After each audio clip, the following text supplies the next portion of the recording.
everyone. Yeah, my photographer and I just landed here in Washington, D.C., and we're anxiously awaiting the arrival of Officer Ryan Holitz and his family. You know, Officer Holitz speaks so humbly of the road that's brought him here so far. We chatted before he left Albuquerque. The suspect got into the driver's seat of the car, and that's when he noticed the 96-year-old woman sitting in the passenger seat.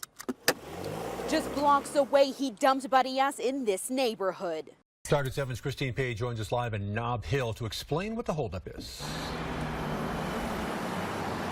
Yeah, you know, Target 7 has been pushing for specifics on what these issues may be that could potentially be delaying full service for art. After all, take a look behind me. It is just beautiful. It looks like it's all ready to go. But if you take a closer look at this crosswalk for the stop, you can see that we still have yet to see the signage.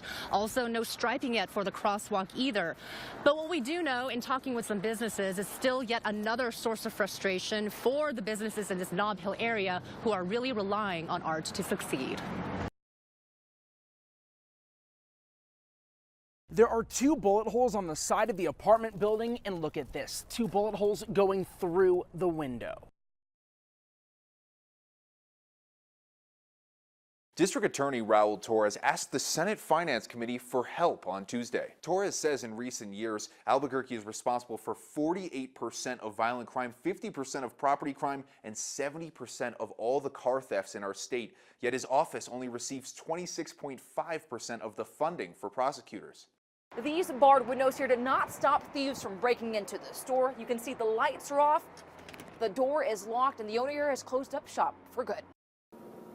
Take a look at just how big this sinkhole is here in Northwest Albuquerque that is now left in front of this home. It is pretty massive out here. The family that lives here tells us they cannot believe this happened right outside of their home. The family tells us they had no idea this was in their front yard until somebody knocked right on their front door. Now, according to the ordinance, it's illegal to solicit on a sidewalk or a median, and it's also illegal for drivers to interact with them. But according to city councilors, it's not about getting rid of panhandling. Instead, it's about safety. This is what the Club Rio Rancho golf course looks like right now. There's a lot of weeds and dirt. The proposed plan is to build hundreds of homes in this area of the golf course. Other parts will be rejuvenated and be lush and green, and some people say that's not fair. There are just patches of snow and ice left over from last week's storm, and meteorologists say the amount of water from this snow when it melts would only be a few drops in a bucket. And one of the speakers here at the memorial service said as a pilot, J.C. Dodd found his life in the sky. Today, dozens of the people he left behind here on the ground remembered him as a brother.